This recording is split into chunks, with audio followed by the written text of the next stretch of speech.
On Hua Island, Li Yun Xiao engaged in the toughest battle of his new life against Luo Qingyun, a descendant of the ancient dragons. It was a hard-fought battle, but the reincarnated soul's experience was just too much for the youngling to overcome.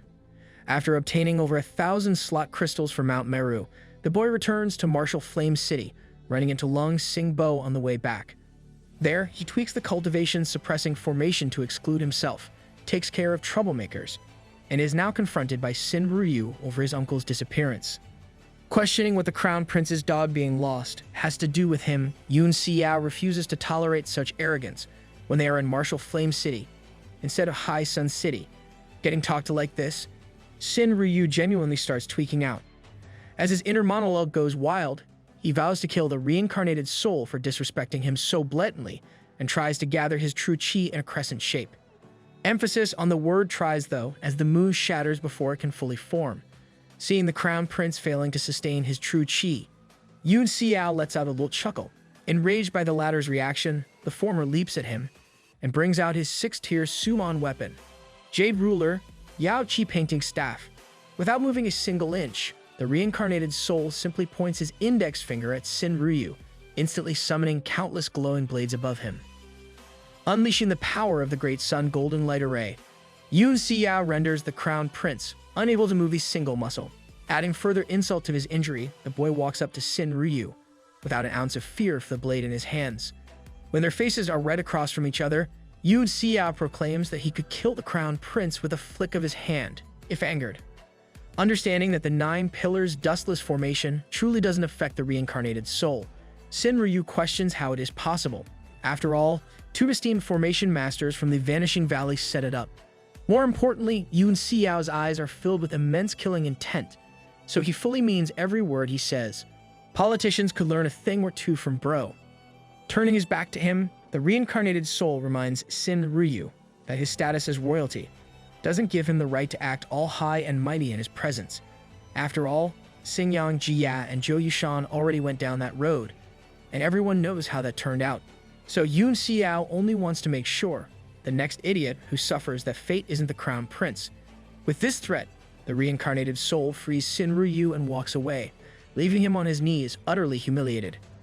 Hit with the realization that Yun Xiao doesn't even think him to be worth a second thought, the Crown Prince becomes infuriated, to the point that he starts coughing up blood. Xin Ruyu's face twists and contorts with rage, as he curses the lowly commoner known as Li Yun Xiao for looking down on him. Sometime later, the reincarnated soul arrives at the auction venue, apologizing for being late. Ding Linger, Wei Hongfu, and Bai Li Gongjin, who have been awaiting his arrival, greet him. The 6th-tier refiner mischievously mentions the great disturbance that Yun Xiao caused with the formation core earlier, having detected it with his extraordinary universal detect, assuring the old git that there's no need for him to worry about such trivial matters. The reincarnated sits down beside Ding Linger, concerned that the major powers in the Dusk Flame Empire will be offended and hold grudges that eventually explode at once. All 3 of Yun Xiao's partners express their worry about his absurd entry fee of 1 million primordial stones for Martial Flame City. The reincarnated soul thinks they are mistaken, albeit about the amount. After all, that is just the cost of entering the city, as those who actually want to participate in the auction will need to pay another 1 million primordial stones. Yeah, this dude is a whole-ass villain at this point. Hearing Yun Xiao's words, Ding Linger, Wei Hongfu, and Bai Li Gongjin all collectively scream out in shock, finally realizing what they signed up for by working with him. Meanwhile, outside Martial Flame City, Qian Dudu sits at the reception to ensure that everyone entering pays the required amount in full.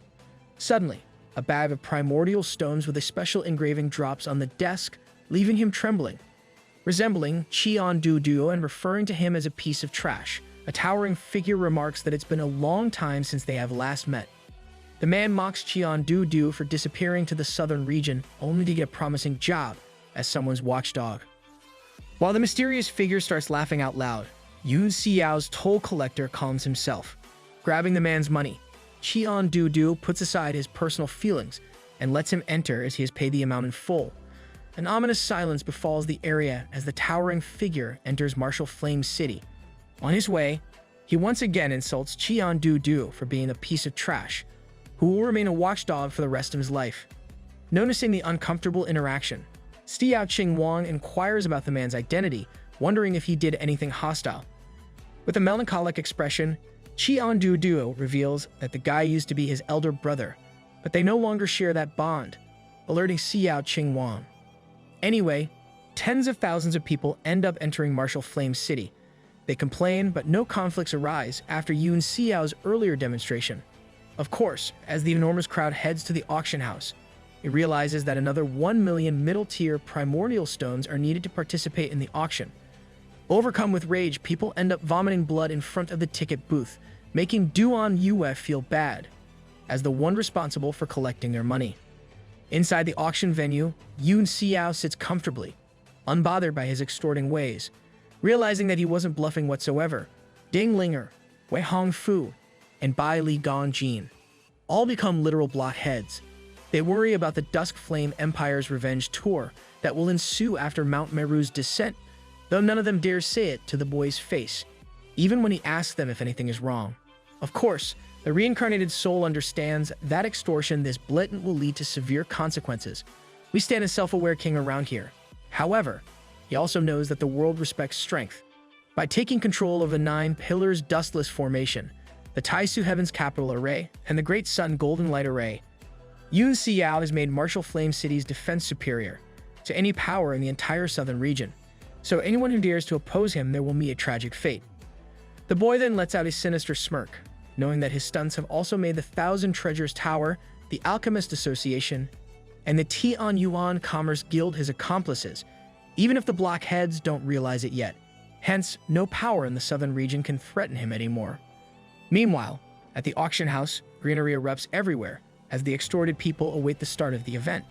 After making an extremely bad pun about chives in this panel, the author thankfully makes up for it by showing Shuwei Luo Yan tweaking out in the very next one.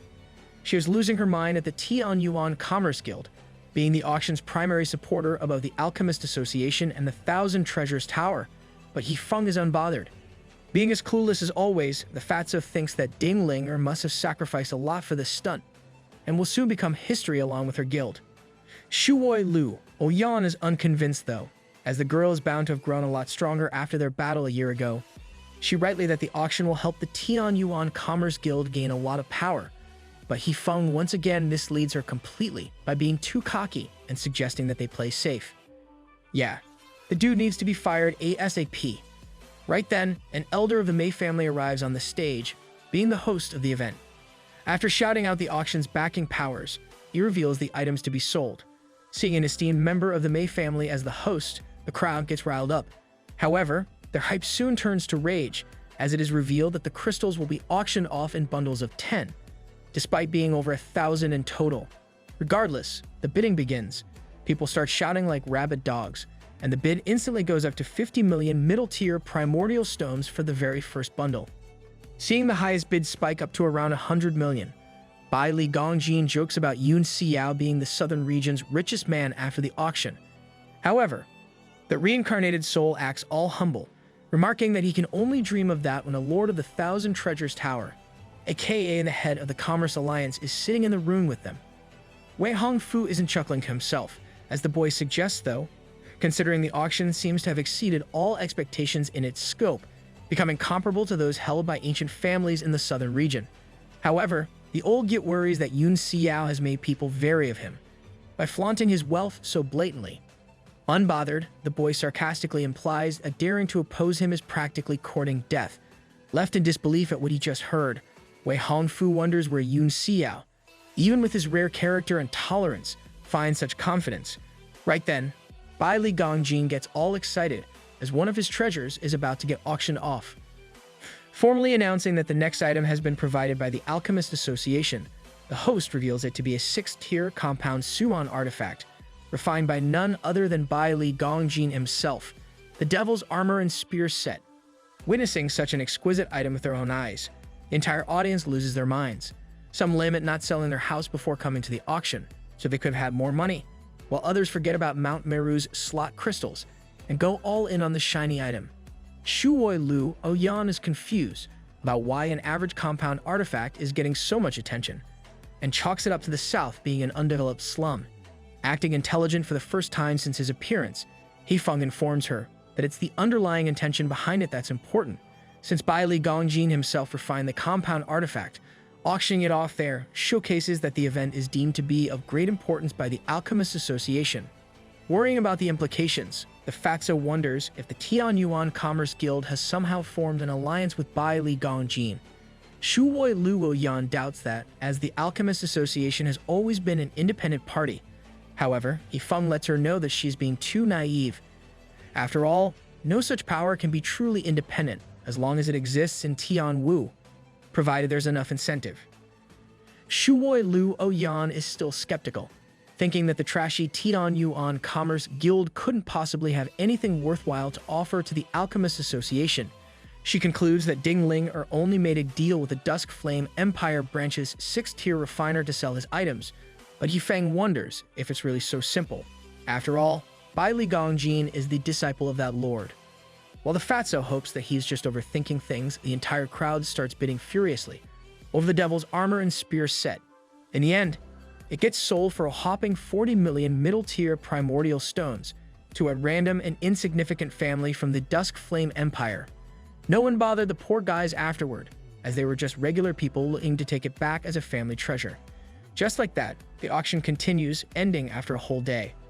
Everyone who participated in the auction ran out of money, but most left happy, as they gained something of great value in return: a slot crystal for Mount Meru. However, those who failed to get any at all collectively raged out at Yun Xiao, as getting a slot crystal wouldn't have been a problem had he not exploited them out of 2 million primordial stones just to get to the auction. Meanwhile, in the guest room, Wei Hongfu, Ding Ling and Bai Li Gongjin were losing their minds just like those people, albeit for an entirely different reason. Turns out, the auction netted them around 10 billion middle-tier primordial stones. Unlike them, Yun Xiao remains calm, despite making dozens of billions of primordial stones with his scamming ways. Blood is richer than my entire ancestry combined. After making his 3 partners jealous, the reincarnated welcomes them to stay in Martial Flame City, while he goes into seclusion until Mount Meru's descent. Elsewhere, a bunch of masked idiots pretending to be ninjas try to sneak into Yun Xiao's chambers, hoping to get rid of him and take back their primordial stones. However, as they approach his residence, the Great Sun Golden Light Array activates and starts raining down countless blades on them. Instantly giving up on their plan to assassinate the city lord, the wannabe ninjas try to get away.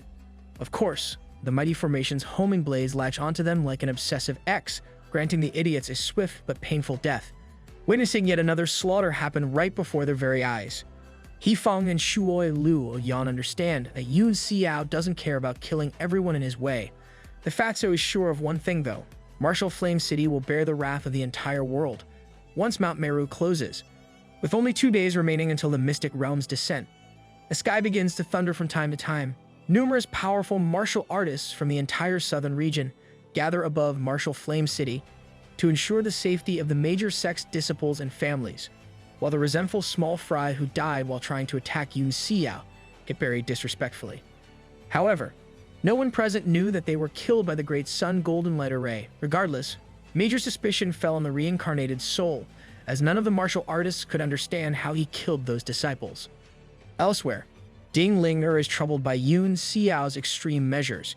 Right then, Bai Li Gongjin arrives there and instantly notices her worries. With her head lowered, the girl expresses concern over Yun Xiao taking such blatant shortcuts in his desperate search for primordial stones, wondering if making an enemy of the entire southern region in the process will be worth it. Comforting Ding Ling, Bai Li Gongjin reminds her that every single time Yun Xiao has ventured to do something, he has found himself in a life-or-death situation. However, it is never the boy who loses his life, but his enemies. In fact, he only continues to get stronger. Do really just explain plot armor. Ha! Hearing this, Ding Ling realizes that the 6th-tier refiner is right. Every time it seems like there is no way out, Yun Xiao finds a way to overcome the odds. From having a trash body in Tian Shuai to now possessing a martial grandmaster's strength isn't something that should have been possible either, but it came to pass, making the girl hope that all her worries are for naught. Once again, Bai Li Gongjin tells Ding Ling to relax, having a gut feeling that Yun Xiao and his martial Flame City will be regarded with the likes of the three major powers in the Dusk Flame Empire after Mount Meru closes. The sixth-tier refiner also complements her mental prowess, believing that the Tiandang Yuan Commerce Guild will soon rise to greatness under her leadership. Felt touched by his words, Ding Linger bows to Bai Li Gongjin, declaring that he will always be welcome with them when his prediction comes to pass, gladly accepting the girl as a friend. The old git walks off laughing. After he leaves, Ding Linger lights up, since Bai Li Gongjin made it clear that his friendship is with her and not the Tiandang Yuan Commerce Guild. The young mistress feels over the moon. After all, she has personal connections and resources for the first time in her life. With flushed cheeks, Ding Linger lets out a gentle smile. She feels immense gratitude toward Yun Xiao, who has made all of this possible for her. Meanwhile, the reincarnated soul heads back to the domain of fire inside the World God Monument. Unfortunately, overusing the Heaven's Flame Battle Array on Hua Island has caused it to go dormant again, and the martial artists there have to rely on their own strength to maintain its shape. Yun Xiao then heads over to Yulin, who has been restrained in a fiery spider web all this time, wondering when he will get his freedom back. Of course, the reincarnated soul doesn't want to risk everyone knowing that something as absurd as the World God Monument is in his possession, or else he will become the biggest target in Tianwu. Basically, Yulin should give up all hope of being a free man ever again. Squaring on his life, the 5-star martial emperor vows to never spill a word to anyone or cross Yun Xiao ever again if he is released. However, the reincarnated soul has no intention of believing him, though he isn't a lass. So Yun Xiao isn't interested in keeping Yulin there forever, and will free him when he becomes a 9 Heavens realm martial sovereign. Well, enjoy your stay there, buddy. Hearing this, the 5-star martial emperor complains that he might as well be dead when that time comes. Yun Xiao has no sympathy for him though, as Yulin should have been prepared for the consequences of provoking him. Fortunately, Mount Meru's descent will be a chance for the Crown Prince's uncle to get out for some fresh air. To prevent him from running away, the ruthless reincarnated soul brings out a demonic scroll, preparing to seal Yulin's cultivation and capture a piece of his soul. Looking like the devil himself, Yun Xiao opens the scroll in his hands, unleashing the 3 directions Ghost Eye Curse seal. Crimson arms fly out of the markings inside the scroll, latching onto Yulin. While he wonders what kind of power the boy is using, the demonic limbs dig into his body. The 5-star martial emperor screams out in agony as a piece of his soul is forced, getting sealed inside the scroll. With that part of the procedure done, Yun Xiao begins sealing Yulin's cultivation.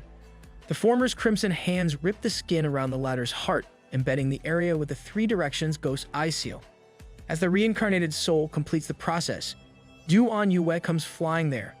The geezer is surprised that Yun Xiao knows the mark that made his life a living hell, forgetting that he couldn't have granted him the ability to temporarily unseal otherwise.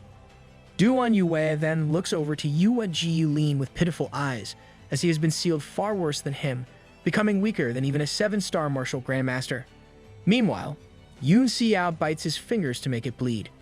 With his own blood, he seals the scroll, thus fulfilling all the conditions for the 3 directions Ghost Eye Curse seal. Puffing and panting, Yulin asks Yun Xiao what he did to him. Completely ignoring the former's query, the latter informs Duan Yue of Mount Meru's age restriction, assigning him to manage all the martial artists above the age of 50 that he will be sending to Martial Flame City. Annoyed, Yulin screams out and reiterates his question. Of course, Yun Xiao doesn't bother answering again and simply disappears, taking the over 50 crowd to Martial Flame City with him. Dude making me feel bad for the bad guys at this point.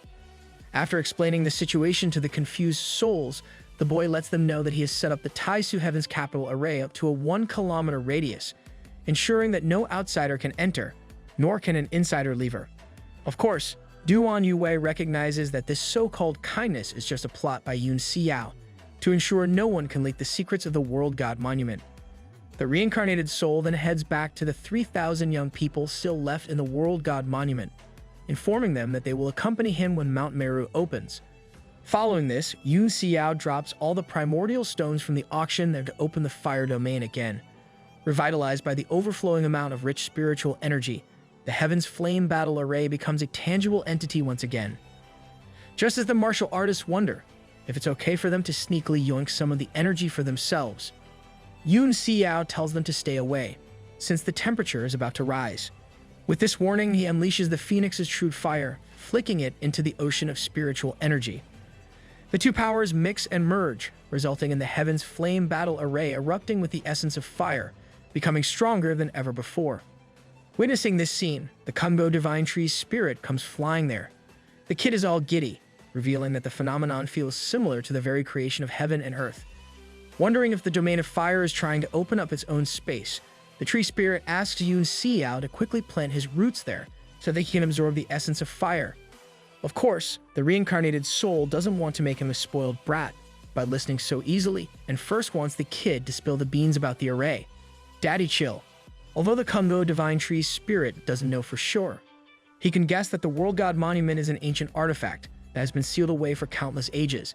Much to Yun Xiao's surprise, the brat also knows his intentions about opening up the four domains of earth, water, fire, and wind. After all, it was very popular in ancient times, albeit its popularity seems to have dwindled recently. The Kumbo Divine Tree's spirit then sings praises for itself, revealing that this is his 17th time being reborn from nirvana. Hearing this, Yun Xiao grins, feeling glad that he rescued the treasure of heaven and earth from the low-level sea monsters. The reincarnated soul is curious about one other thing: if the ancient beings who could open up such independent spaces were all 10 ultimate realm martial deities. Completely shocking Yun Xiao, the Kumbo Divine Tree's spirit reveals that opening a domain is like the real creation of heaven and earth, meaning not even a 10 ultimate realm martial deity could truly open up a realm with their own strength. However, in ancient times, the rich liquid spiritual energy that currently flows in the World God Monument used to be everywhere in Tianwu. As it so happens, a mad and obsessed, a powerful refiner named Li Yun Xiao spent countless years devising a way to mimic the creation of heaven and earth. In the end, he ended up succeeding in creating his own domain by stimulating the environment using the four elements: earth, water, fire, and wind. Can we accidentally start recapping a TLA? Anyway, Li Yun Xiao's discovery was the greatest achievement since ancient times, as this led to some of the most powerful 10 ultimate realm martial deities refining their own independent spaces. To the Kumbo Divine Tree's spirit, the domain of fire inside the World God Monument seems like an ancient existence that should have shaken the region in its heyday. Fortunately, the Heaven's Flame Array, combined with Yun Xiao's true fire of life, can enable it to fully recover. Otherwise, reopening the four great domains at the boy's current level would be downright impossible.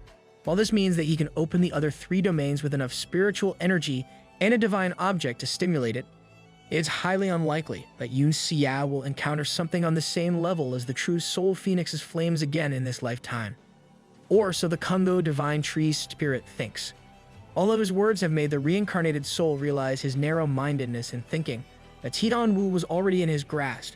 Obtaining both the Phoenix True Fire and the World God Monument makes him believe that he will find other divine objects in this lifetime.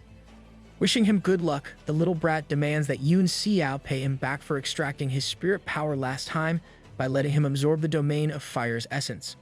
Finally listening to the Kumbo Divine Tree's spirit, Yun Xiao plants his root right in the center of the Heaven's Flame Battle Array. Over the moon about his new comfortable life, the little kid jumps around in the essence of fire. Of course, the reincarnated soul isn't one to let him have all that fun for free, and declares this kindness to be a loan, running the brat's entire mood. Suddenly, Yun Xiao is overcome with a tingling sensation.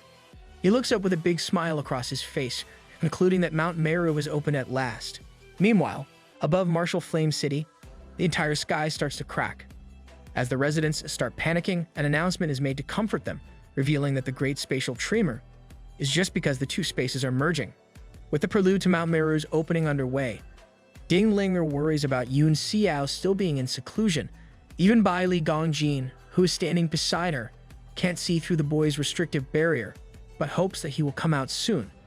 Right then, the heavens erupt, shattering into countless pieces. Martial Flame City merges with the realm beyond, as Mount Meru's magnificent scenery lights the sky to mark the end of the story's 250th chapter. With the Mystic Realm's opening coming to pass, the people of Martial Flame City look on in awe. Mount Meru slowly starts to descend, with just its entrance showing itself at the moment. Tu Lei, Huang Xiaolong, and Fang Di rush to the scene, revealing that the Mystic Realm's entrance isn't as close as it seems. In fact, only by breaking through space and traversing the void can one reach Mount Meru. To that end, they greet the two elders responsible for helping the martial artists cross over, Li Yun and Zhang Gao. Bringing out their comically large brushes, the geezers start painting like madmen. Their jade paint swooshes across the rooftop as it turns into a tree with countless branches. As Li Yun and Zhang Gao complete their drawing, it starts floating into the air. Suddenly, the painting comes to life as the tree begins to grow like a mythical beanstalk and reaches into the sky. Soon, its branches go all the way to the entrance of Mount Meru. The elders then command their underlings to go and inspect the passageway, but they get blocked by a mysterious barrier. As the two martial artists report that some sort of field is restricting them from going any further, Li Yun and Zhang Gao observe it closely, only to realize that it is none other than the 9 Pillars Dustless Formation. Li Yun Xiao long wonders what's going on, prompting the elders to use their universal detect. Much to their dismay, the Great Yin Core has been tampered with, since they were responsible for watching over the 9 Pillars Dustless Formation. Li Yun Xiao long questions how someone could have messed with it, and tells the protectors to stop joking around. "Let's get you to bed, Grandpa." Understanding that the spirit projection they saw earlier did something with the formation core, Li Yun and Zhang Gao start discussing the perpetrator's intentions and identity amongst themselves, albeit being completely off the mark. Right then, Fang Di arrives before the elders, declaring that they should just think about how to send the disciples to Mount Meru for now. Since all of them are affected by the formation, he suggests that they combine their remaining strengths to punch a tunnel into the void. Lei agrees with his assessment, as messing up the mystic realm's descent anymore will result in severe consequences for all of them. Suddenly, the geezers hear someone cackling behind them. A disciple named Lu Qingcheng, deciding to leave the southern rust buckets behind, goes on ahead and rides his 7th tier bice-bidding blade straight through the 9 Pillars Dustless Formation. While the 3 enforcers look on in disbelief, a thundering voice echoes throughout Martial Flame City, questioning who allowed Lu Qingcheng to go in, when he hasn't made his appearance yet. An enormous amount of true qi begins to gather at the top of the beanstalk, taking the shape of a giant foot. Bai Li Gongjin and Ding Ling are overcome with sheer horror, realizing that Yun Xiao might be the one behind all this. While the gigantic foot charges toward Lu Qingcheng, the young mistress loses her mind, understanding that the boy's reckless acts will result in heaps of trouble for them all. Ride or die, lil sis. Anyway, thinking his bice-bidding blade can slash through anything and everything, Lu Qingcheng gets cocky, referring to himself as young master. He tries to pierce straight through the huge foot, only to get stuck in it as if it were jelly.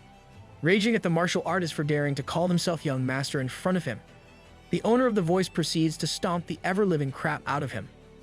All the martial artists on the ground scurry away, as the gigantic foot shatters the earth, while putting Lu Qingcheng into the dirt, where he belongs. Seeing this, Fang Di starts to understand that Li Yun Xiao is the one meddling with Mount Meru's descent, and begins shouting for him. At this point, Ding Linger is seeing stars, as there is no doubt left that the reincarnated soul is the one behind this insanity. Bai Li Gongjin grits his teeth in utter disbelief too, since even the Alchemist Association wouldn't dare to offend so many powerhouses all at once. Meanwhile, Lu Qingcheng crawls himself out of the hole in the ground, vowing to make the Martial Flame City lord again. However, he gets smacked back inside by Yang Fanzhou and Shun Ao Bei of the Silver Wing Sect and the Sky King Creed respectively. While insulting the southern region, the two martial artists unleash their heavenly wrathful blade and 9 days of radiant time to force their way through the formation. Refusing to let them have all the spotlight, Zheng Qiqing, with his exceptional Suan artifacts and special chakra contracts, joins them to rush the gigantic foot.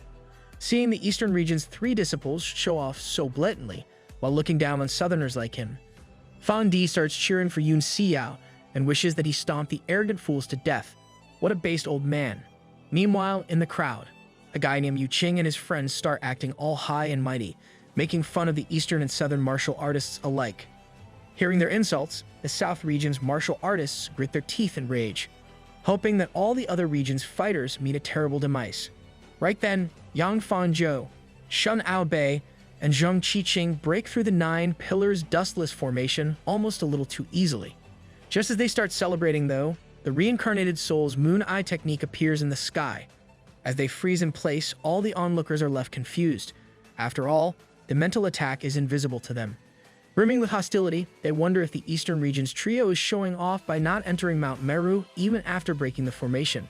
Suddenly, the three martial artists start dancing in the sky, convincing everyone that they are mocking them. Even Fang Di is fooled and rages out, shouting at the trio to open up a path for everyone else, instead of wasting time. Of course, the dancing doesn't stop at all. In fact, their moves keep getting more provocative and vulgar with each passing second. The men in the crowd are disgusted, while a certain Fujishi can't be more excited and tells the three martial artists to shake that thing harder. Suddenly, the trio's entire arsenal comes crashing to the ground. Li Yun Xiao's shenanigans go a little too far, forcing the author to step in and censor the panel himself. At this point, the spectators are left questioning if they are really the ones being mocked. Liang Fangzhou, Shun Aobei, and Zheng Qiqing all integrated their consciousness with exceptional Suan artifacts to break through the 9 pillars' dustless formation without getting affected by it. Now, with their entire arsenal on the ground, the onlookers finally understand that something is wrong with the trio. Seeing this, Ding Ling returns pale, questioning why Yun Xiao wants to become the main villain in all of Tianwu. That one dude from earlier, Suqing, doesn't dare to back all of his trash talk either and publicly accepts that he is nothing but fodder. Right then, the reincarnated soul's voice echoes throughout Martial Flame City, announcing that he arranged the earlier dance to alleviate everyone's boredom while they wait for him. Of course, Yun Xiao refuses to take responsibility for the vulgarity, pinning the blame entirely on the trio of their magical Eastern origin. True Qi then begins gathering at the top of the beanstalk, taking the shape of a circular door. Moments later, the reincarnated soul walks out of it, nonchalantly asking the spectators if the show satisfied them. All eyes instantly turn to him, though not brimming with any affection whatsoever. At the same time, Yun Xiao permits the 3 hardworking dancers to roll away. Devoid of any energy, the Eastern Region's trio falls to the ground like dead flies. Tu Lei, Huang Xiaolong, and Fang Di all instantly appear before the boy, questioning if he knows what a huge disaster he is causing. Of course, Yun Xiao thinks of it as just playing with his juniors, despite being a teenager himself. He then snaps his fingers together, creating a golden bridge above the beanstalk, bringing out his trustworthy microphone. Yun Xiao informs everyone that the bridge is privately owned by him. As such, it will ensure that none of them suffer the same fate as the trio earlier and get safe passage into Mount Meru, all for a mere 5 million middle-tier primordial stones. Hearing about the boy's latest scam, the entire crowd rages, protesting that they have to pay another fee after going through so much trouble for the slot crystals. Yun Xiao claps back, declaring that anyone who wants to redeem the slot crystals is more than welcome to seek out the southern region's 3 major forces, since they issued those. Of course, the people who actually want to enter Mount Meru before it closes are to line up before the small-time Martial Flame City Lord and hand him his asked amount. Right then, one of the Veiled Elders reprimands Yun Xiao for offending the entire continent of Tianwu, simply shrugging off the remark the latter questions which sect or faction the former belongs to, proudly announcing that he is from the Heaven-Sent Empire's Warwolf Temple, equivalent to the Dusk Flame Empire's Emotion-Severing Mountain and the Heavenly Jewel Gate. The man tries to advise Yun Xiao, only to get the entrance fee doubled for his entire sect's disciples. Well, if it isn't the consequences of your own actions. The veiled figure trembles with rage and jumps at the little brat, fully prepared to kill him. With a single flick of his hand, the reincarnated soul simply invokes the Great Sun Golden Light Array to punish the dumbass geezer who dares to attack him in his own territory. Countless glowing blades go flying at the elder, unveiling his scared old face. However, the swords start dissipating right before striking him, as Yun Xiao benevolently spares the geezer on account of his efforts in maintaining Martial Flame City's order. The other Veiled Elders don't try to anger the crazy kid, but guess that his actions will cause the War Wolf Temple to wipe out the entire land after Mount Meru closes, sharing their opinion. The entire crowd starts protesting against Yun Xiao for dragging them down with him.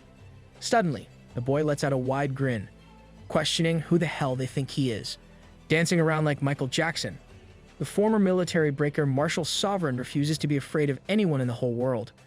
In fact, he vows to be even more spectacular and arrogant than Gu Fei Yang, as Li Yun Xiao.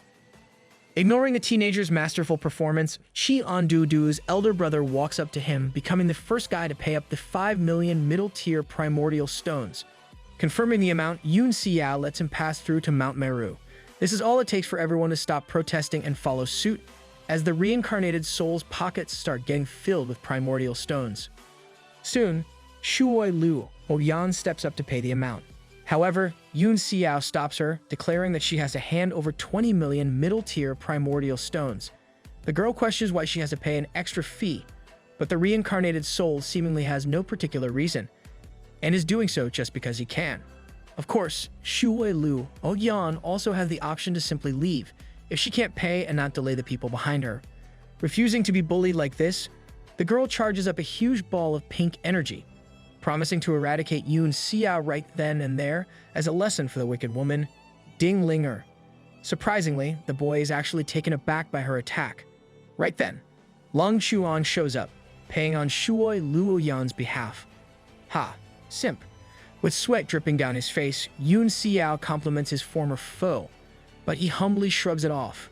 Meanwhile, Shuoi Lu Oyan gets flustered, insisting that she doesn't need the help. However, Long Chuan isn't giving the girl a choice, since her martial condensing pill worth 30 million should be saved for Mount Meru. Just like that, Shuoi Lu Oyan heads up to Mount Meru along with Long Chuan, albeit bickering with him the entire time. Li Yun Xiao starts speaking into the microphone again, threatening to close the bridge if no one else is able to pay the amount. Hearing this, the two comedy relief dudes named Su Cheng and Yan Yi from earlier walk up to the reincarnated soul. Amidst all their random gibberish and fake tough guy talk though, the two guys reveal a useful piece of information. Turns out, the martial condensing pill that Shuoi Lu Oyan had is a priceless treasure that's created when a powerful martial artist condenses their own attack into a pill. As such, it can be used by their junior for self-defense in life or death situations. Of course, after all their trash talk, the duo instantly folds in front of Yun Xiao, handing over their respective 5 million middle-tier primordial stones without any protest whatsoever. As they walk up the suspension bridge, the reincarnated soul reiterates his warning about closing it. Unable to help themselves, Su Cheng and Yan Yi insult the poor dudes for not being able to afford such a meager amount. Almost as if to punish them for all their crap up to this point, Yun Xiao suddenly has a change of heart and lowers the entry fee to 3 million middle-tier primordial stones, also allowing the poor martial artist to hand over something valuable instead. Forgetting that he is the one scamming them in the first place, the ones who can afford to enter now start singing praises for their young master Yun.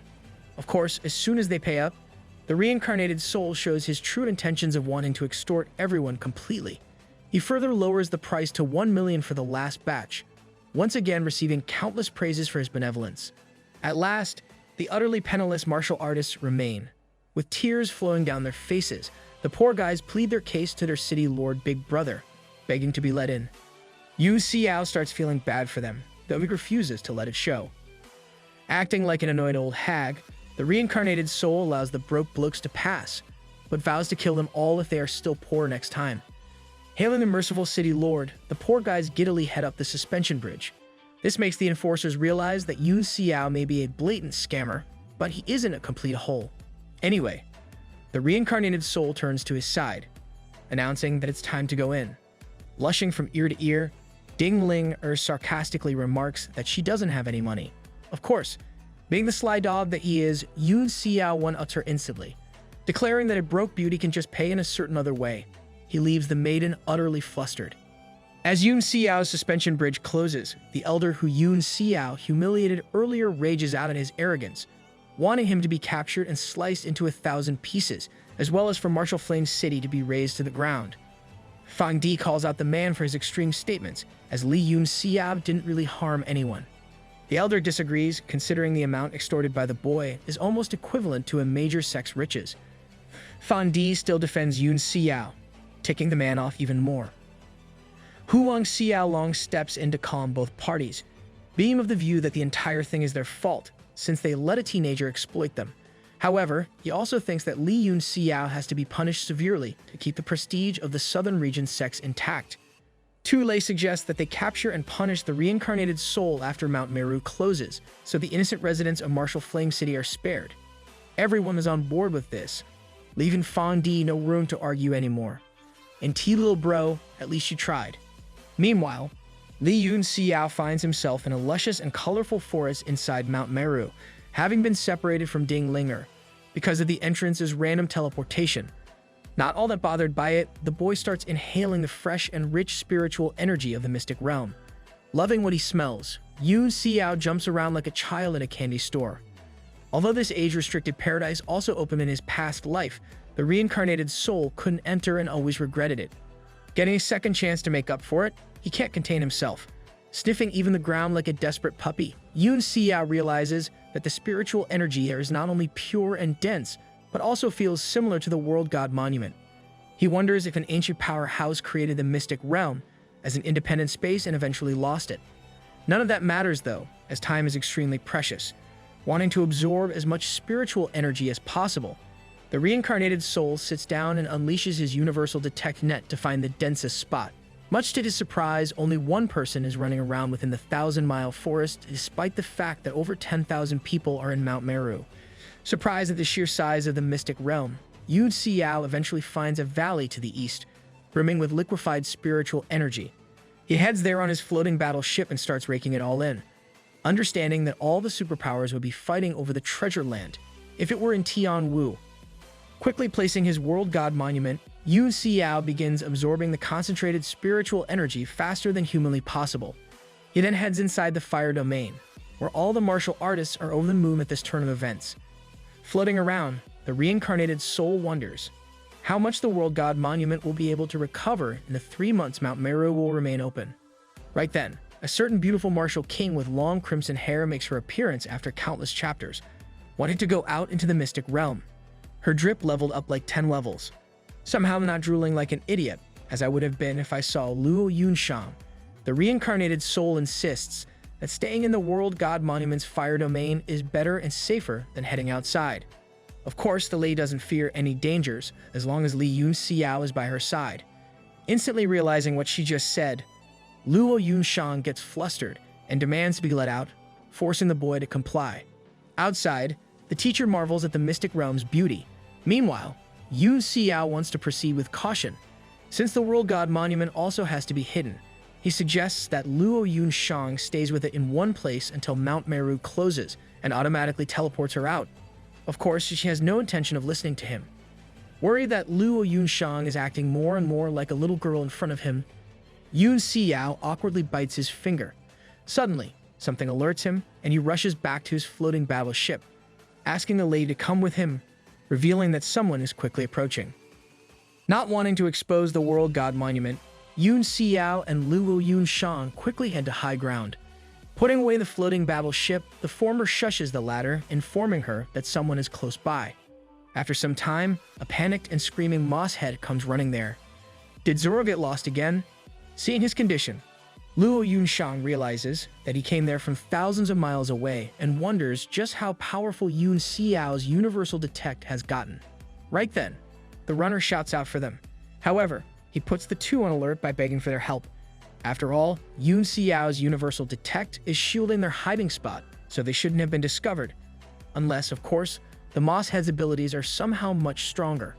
Once again, the panicked dude shouts at Li Yun Xiao and the reincarnated soul to come out of hiding and help him against something powerful, promising a generous reward for it. As soon as he hears this, Yun Xiao pops out and the lady follows. Cries tears of joy. The Moss Head starts running toward them.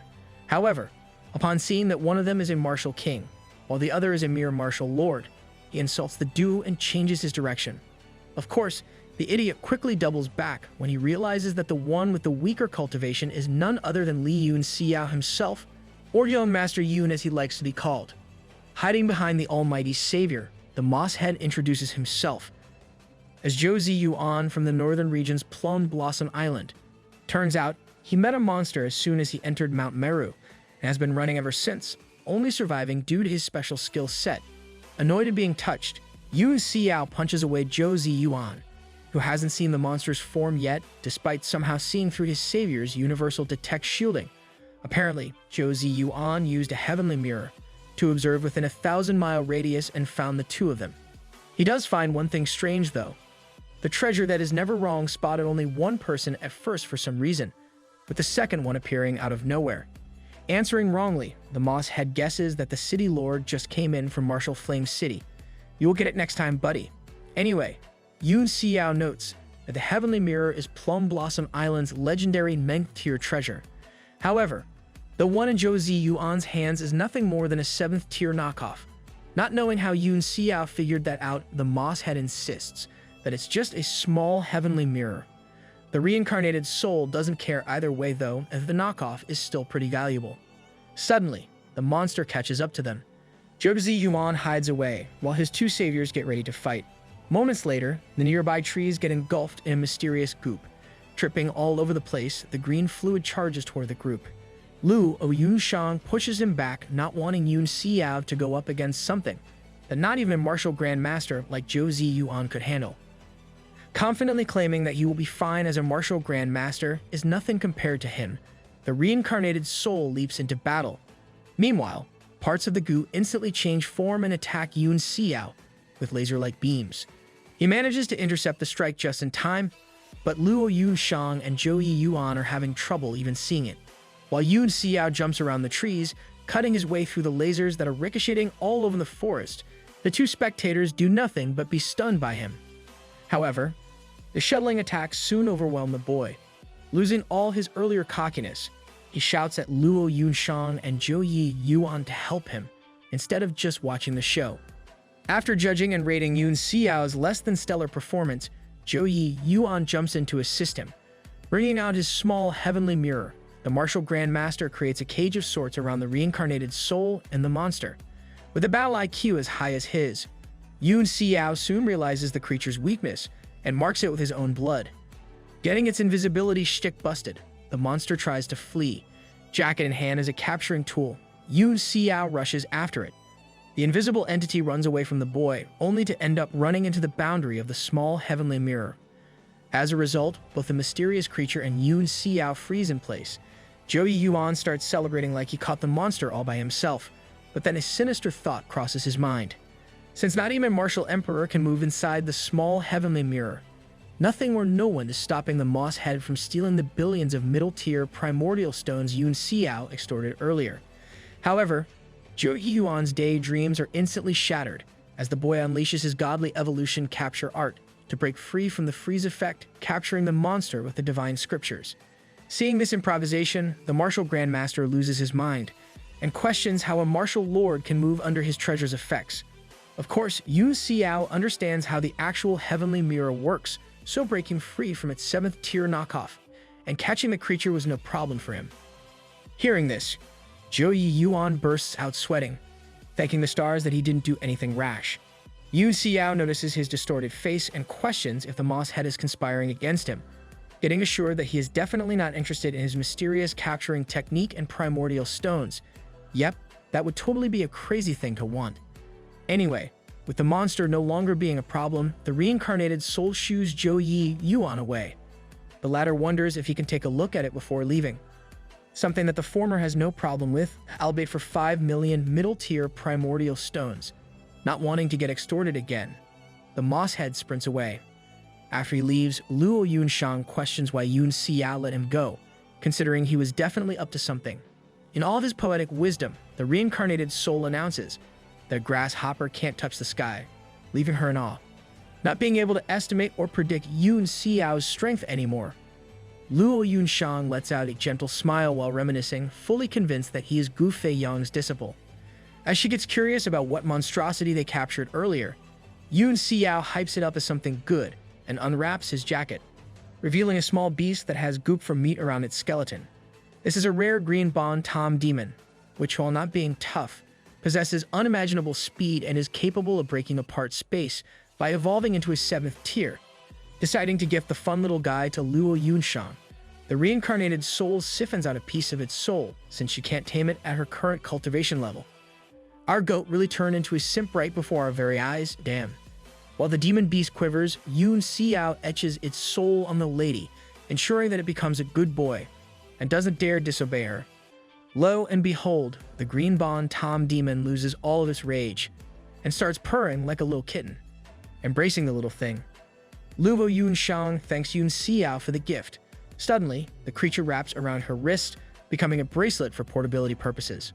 Meanwhile, the reincarnated soul gets a tad bit worried that the Thunder Wind Commerce Guild's map only covers a tiny corner of Mount Meru, and wonders where he is going to find it. Since the mystic realm is bigger than he thought, Yun Xiao wants to start exploring.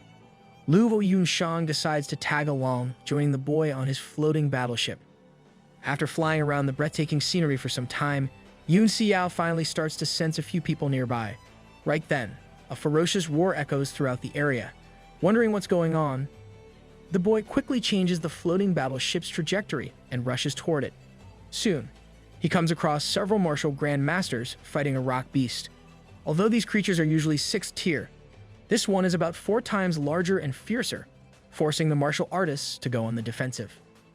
While Yun Xiao drools over the rock beast's magmatic heart, an extremely valuable earth-based treasure, one of the martial Grand Masters asks for his help, promising to split the profits for him. Pulling out his trap card, the reincarnated soul insists that they won't be of any help, since he is just a martial lord, while his companion is a martial king. Enraged at this revelation, the martial Grand Masters question how such trash entered Mount Meru, chalking it up to be the southern region's fault. One of his fellow fighters, being a southerner himself, gets offended at the outsider looking down on them. Flipping off the racist, he threatens to kill him right then and there. Of course, reality is often cruel, so the rock beast decides to stomp the southerner to death first. The creature then starts charging up a blast in its mouth, making the martial Grand Masters cower in their boots. Ooh, shiver me timbers. They start running, but the rock beast blows before all of them can get out of the way. 3 more martial Grand Masters fall, as the sand tornado erupting from the creature's mouth turns the entire forest to stone. To make things worse, it suddenly starts pulling in the entire area like a vortex. Realizing what's going on, Yun Xiao screams out. Turns out, the rock beast has swallowed enough martial Grand Masters to evolve, and is now hiding in a massive boulder-like cocoon to prepare for it. Seeing this, the remaining 5 martial Grand Masters also come to understand that the monster is about to evolve. However, they are overcome with greed, as this particular rock beast's magmatic heart will yield them hundreds of millions of primordial stones. After a discussion amongst themselves, the martial Grand Masters come clean about the fact that they have been hiding their full strengths from each other, deciding to truly work together to defeat the monster. Feeling uncomfortable about how the rock beast is changing, one of them suggests that they shouldn't act rashly and investigate it first.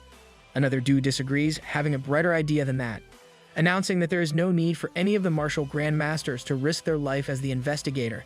He points to the sky, wanting the floating battleship to stop enjoying the show and work for them instead. Very much down for this arrangement, all 5 martial Grand Masters start acting like crazed dogs and demand the dew in the sky to do their bidding. Despite the peer pressure, Yun Xiao commits to the bid of being a weak martial lord. Shouting at the martial Grand Masters below, he refuses to go near the rock beast, since it would be a guaranteed death sentence. The dude who volunteered him as the investigator tries to rope him into it with his empty promises, but the reincarnated soul isn't convinced at all, and tells the martial Grand Masters to investigate the rock beast themselves.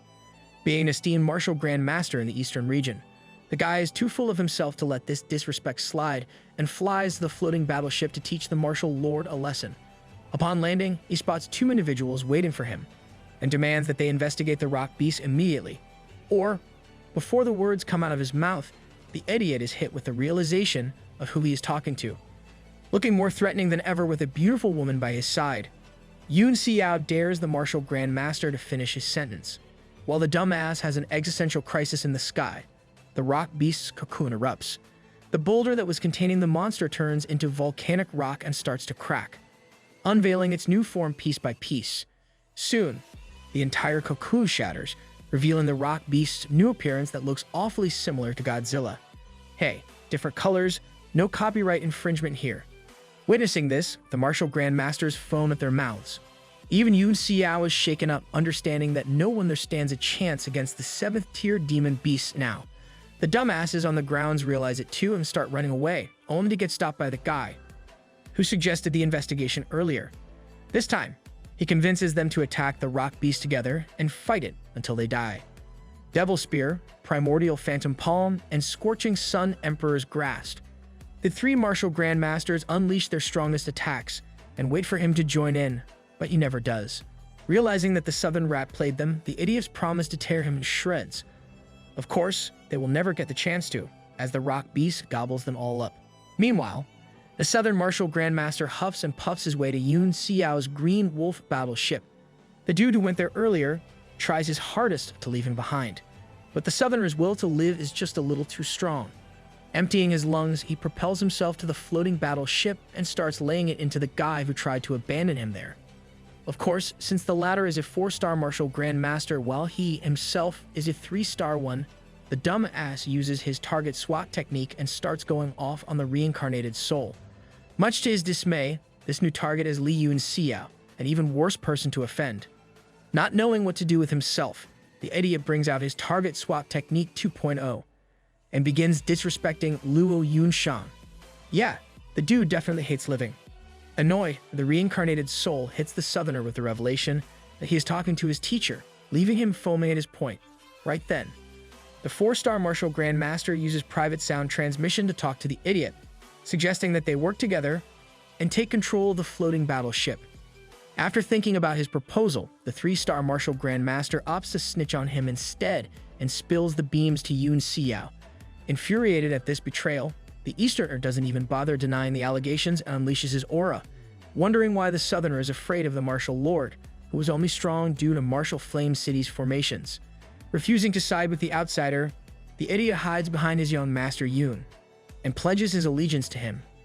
Of course, the reincarnated soul wants him to prove it if he wants to be forgiven by tossing the 4-star Martial Grandmaster to the rock beast. Fearing the enemy who was 1 star above him, the Southerner begs Yun Xiao not to make him fight. Upon getting assured that there's nothing to be afraid of while he is there, the idiot realizes that he will get in trouble by not listening. Fortunately for him, the 4-star Martial Grandmaster decides to strike first and charges at the boy with his blade. Unfazed, Yun Xiao lets out a smirk and coats his hands with the unyielding tyrant physique, casually intercepting the 4-star Martial Grandmaster like it's an everyday thing for him. The reincarnated soul shatters his sword with one hand and flicks him away with the other. That's why he's the goat, spraying his disgusting blood everywhere. The Easterner goes flying. Somehow, the dumbass still has the gall to announce that he isn't done with Yun Xiao yet, unaware that the rock beast is right behind him. While the monster chumps down the 4-star Martial Grandmaster, the Green Wolf battleship rushes ahead. Caught between a rock and a hard place, the Southerner is convinced that Li Yun Xiao will throw him out as well. So he clings to the boy, quite literally for his life. Begging to be spared, the 3-star Martial Grandmaster promises to use his status as a disciple of the Heavenly Jewel Gate to repay Yun Xiao many times over. Curious about the offer, the latter inquires about the former's name, finding out that he is none other than Wang Qiang, the son of the Heavenly Jewel Gate sect master, Wang Songhe. This changes Yun Xiao's demeanor, albeit ever so slightly, as he tries to find out just how rich the idiot is. Getting hopeful, Wang Qiang tries acting humble. Suddenly, the reincarnated soul turns around and starts setting up an array. Upon inquiring about it, the 3-star Martial Grandmaster finds out that it's a short-distance spatial transportation array that will take them somewhere about 20 kilometers away from the rock beast. Wang Qiang starts celebrating, only to get told that he won't be coming with them, and still has to escape by himself. Hearing this, the idiot's heart falls to his stomach, as he starts crying and ranting uncontrollably. Yun Xiao comes around and checks to see if he is worth saving, quite literally. The 3-star Martial Grandmaster offers to give everything he has to him, but it obviously isn't even close to enough for someone who is the Heavenly Jewel Gate's main disciple. Yun Xiao instead drafts a written IOU for Wang Qiang that he will claim once they get out of Mount Meru, leaving him in utter disbelief. In the latest edition of his extorting ways, the reincarnated soul prices the idiot's life at a whole 1 billion middle-tier primordial stones. You should be flattered, lil bro. Convincing him that he is worth at least that much, Yun Xiao gets Wang Qiang to stamp the IOU. In tears, the latter can't believe that the former really had the gall to ask the Heavenly Jewel Gate for money. Regardless, his current woes are over with as Yun Xiao permits him to stand inside the array. With a snap of his fingers, the boy transports them all to safety, leaving the rock beast chomping on nothing but air. Getting played like an idiot, the monster wars out. Elsewhere in Mount Meru, a group of martial artists, including the 3 dancers from earlier, hang around a weird tree amidst a gloopy river.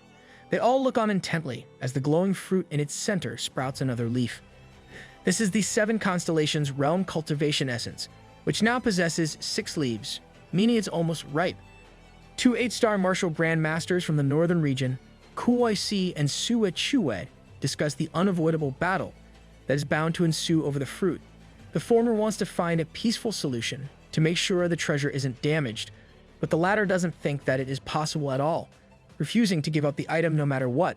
After all, ingesting the 7 constellations realm cultivation essence can not only help a person become a martial emperor, but it also speeds up their cultivation until they are a 9-star one, making it one of the most valuable treasures in Tianwu. Turning over to the others, Kuoi Si and Sue Chue announce that all trash below the martial grandmaster level is to stay 500 kilometers away from the treasure, or they can simply die. The martial kings rage out, only for Kuoi Si to reiterate that they are mere trash, albeit with a touch of racism because they are from the south. Thinking they are part of the team, Yan Fan Zhou, Shun Ao Bei, and Zheng Qiqing join in on the hate against the southerners and start ranting about Li Yun Xiao, rightfully taking offense to the bigotry. The south region's martial artists clap back.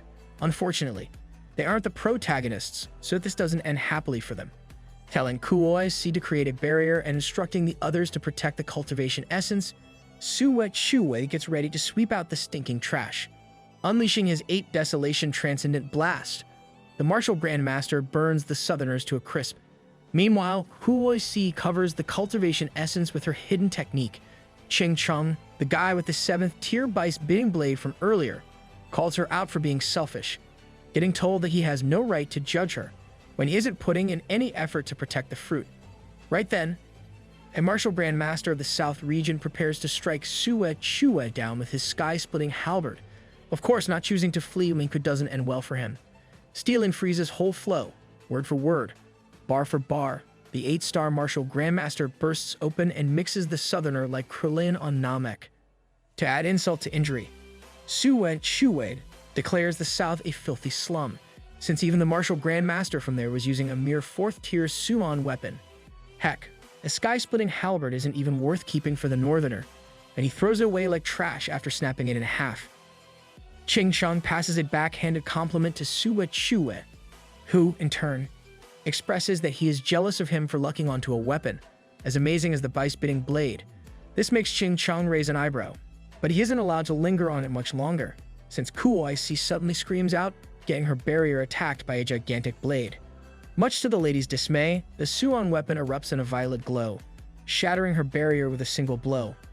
Kuoi Si is left in utter dismay, as not only is the pressure emanating from the blade that of the 7th tier, but its mysterious wielder also seems to possess cultivation equal to or higher than her own. Surprisingly, Ching Chung is more competent than Yun Xiao may look, since he recognizes the Suon weapon as the purple penumbra blade, something that belongs to him. Soon, the blade returns to its wielder, who literally looks down on everyone there, while making fun of them. This is the Northern Region's 9-star martial grandmaster, Zhan Fan, accompanied by none other than the Moss Head, Zhou Ziyuan. The dancers worry about the trouble they will have to go through to get the cultivation essence, now that 2 more tough opponents have arrived. Meanwhile, the newly arrived Du nonchalantly walks up to the tree, yapping about the small heavenly mirror, Mount Meru's beauty, and all the weaklings there along the way. Righteous tensions are at an all-time high. A new trio enters the area made up of a funny combo of a martial grandmaster, a martial king, and a martial lord. Zhou Ziyuan is like, hold up, that's a bit familiar, while the utterly clueless dancers make fun of the non-existent trash southern family that sent in a martial lord there to die. Who's gonna tell him? Before anyone realizes what's going on though, a green laser-like thing swoops in and yoinks the 7 constellations realm cultivation essence from right under their noses. It then returns to the Green Wolf battleship, where a certain someone is surprised that no one wanted to take such a valuable treasure. He then starts heading off, leaving all the infuriated martial grandmasters chasing after him. Zhou Ziyuan is a bit late though, as his body hesitates to move after realizing who the thief is. All the martial grandmasters desperately chase after Li Yun Xiao, who seems to not care about dying by pulling such a bold stunt. Turns out, while Wang Qiang and Luo Yunshang were worried about consequences and boring stuff like that, the reincarnated soul was busy cooking up his greatest master plan yet, as he leads the martial grandmasters toward the rock beast. Of course, Yun Xiao has no interest in putting himself in a disadvantageous position either, so he prepares the short-distance spatial transportation array to get out of there, before the two forces collide. While Wang Qiang stuffs himself with pills to avoid hurling again, all the martial grandmasters start catching up to the unusually fast green wolf battleship. Suddenly, Zhou Yuan's small heavenly mirror starts reacting. After checking it out, he warns everyone of the powerful demon beast awaiting them. However, they don't care, thinking so many of them will be enough to take it down. Meanwhile, Yun Xiao finishes up the array. Heading straight for the rock beast's mouth, he starts counting down from 3. At the same time, the martial grandmasters chasing him wonder if the monster in front of them is a martial emperor level threat. When Yun Xiao's count reaches 2, they decide to risk it for the biscuit and prepare to do a full wipe out. Hoof, they will not enjoy what's going to happen next. 1. Shouts out the reincarnated soul, suddenly zooming away from the rampaging rock beast and the martial grandmasters at the speed of light. As such, the monster's claw that was intended for him ends up raining down on his chasers instead, though they manage to avoid it by spreading out. Spotting where the trio is going with his small heavenly mirror, Zhou Yuan informs everyone that Li Yun Xiao is the one who stole the 7 constellations realm cultivation essence and takes them to him. One of them worries about the risk of chasing after the boy when the rock beast will be doing the same, but another feels that there is nothing to worry about because of its speed. How to trigger a red flag event 101. Almost as if it wanted to prove them wrong, the rock beast starts rolling around like Sonic the Hedgehog, forcing the martial grandmasters to run away with everything they have got. Elsewhere, Wang Qiang hurls uncontrollably, while Yun Xiao expresses his disappointment in the martial grandmasters being such cowards. Deciding to give them a hand, the boy summons his divine scriptures. After already throwing up his entire family's resources, Wang Qiang even spills his drink upon witnessing a martial lord floating in midair. Anyway, Yun Xiao brings out all the broken Suan artifacts he has stolen from his enemies to set up a formation core, creating an invisible trap. From that point on, the reincarnated soul only waits as the infuriated martial grandmasters and the rock beast blindly try to catch up to him. Suddenly, every human flying toward Yun Xiao freezes in midair, confusing Wang Qiang. Of course, this is also the boy's doing, who has used his moon eye technique. When the rock beast is a bit closer, he releases his mental attack, forcing the martial grandmasters to focus on it instead of him. Right as the chasers are about to get eaten by the monster, Yun Xiao calls upon the golden light treasure wheel, power of the 4 directions, and shouts out collapse. With this, the rock beast runs into a brick wall, unable to do anything but screech wildly. While the martial grandmasters quickly move out of the way, the formation core's Suan artifacts start shattering. Confused at what's going on, the idiots start yapping amongst themselves. The reincarnated soul shouts out, scolding the martial grandmasters for not acting swiftly. However, one of the 3 dancers, Yan Fan Zhou, refuses to listen, promising to kill Yun Xiao, even if he dies in the process himself. Once an idiot, always an idiot. Will he get punished for it though? Tune in next time to see.